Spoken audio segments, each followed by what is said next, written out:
त्या ठिकाणी सुरू आहे. पण आज आपल्याला सोलापूर जिल्ह्यामध्ये पाहायला मिळत आहे इथले नगरसेवक आहेत चेतन भाऊ यांनी आज या ठिकाणी मराठा समाजाचा जे आरक्षण लढा आहे संघर्ष योद्धा मनोज जरांगे पाटील या ठिकाणी आले आहेत. त्यांना पाठिंबा आणि मराठा समाजाला त्यांच्या आरक्षणाला पाठिंबा द्यायला या ठिकाणी आज आपल्या या ठिकाणी नगरसेवक आले आहेत. तर काय म्हणणं आहे याच्यावर नेमकं? म्हणजे गेल्या अनेक वर्षाला हा लढा घेऊन निघालेला आहे. माझी त्यांची खासदार मुलाची शिंदेच्या माध्यमातून भेट झाली होती. आता ते सोलापूर दौऱ्याला आल्यानंतर आमचं कर्तव्य आहे तर मराठा नेता सगळ्यांना न्याय देण्याकरता अनेक वर्षाला रस्ता उतरलेला आहे. आणि आमची भेट नंतर त्यांनी सांगितलं की धनगर समाजात देखील आमचा पाठिंबा राहणार आहे. धनगर आणि मराठा आपण एकच आहे. मी त्यांच्यावर त्यांच्या जवळजवळ 135 गावात त्यांना त्या भागात मारणार आहे.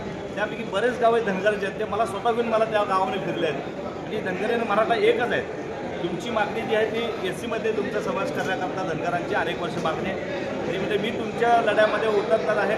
त्यामुळं आम्ही देखील आज उद्या सगळ्यांना सांगतोय की जरी ते OBCत आले तर आमची मूळ मागणी जी आहे ती SCमध्ये धनगर समाजाला समावेश करावा अशी आमची मागणी आहे. त्यामुळे भविष्य काळामध्ये जरांगे पाटील साहेब असो आम्ही असो सगळे म्हणून मराठा समाज आणि धनगर बांधव हे एकच आहेत. त्यामुळे आज ह्या ठिकाणी मी पत्र द्यायला आलो आहे. एक शहराचा अध्यक्ष म्हणून काँग्रेस पक्ष शहराचा अध्यक्ष म्हणून आमची सर्व टीम या ठिकाणी सर्व आमचे नगरसेवक आहेत. आम्ही सर्वजण म्हणून दादा तुम्ही लढो हम तुम्हारे साथ आहे भक्कम पाठिंबा देण्याकरता काँग्रेस पक्षाच्या वतीनं आम्ही या ठिकाणी त्यांना पाठिंबा दिला.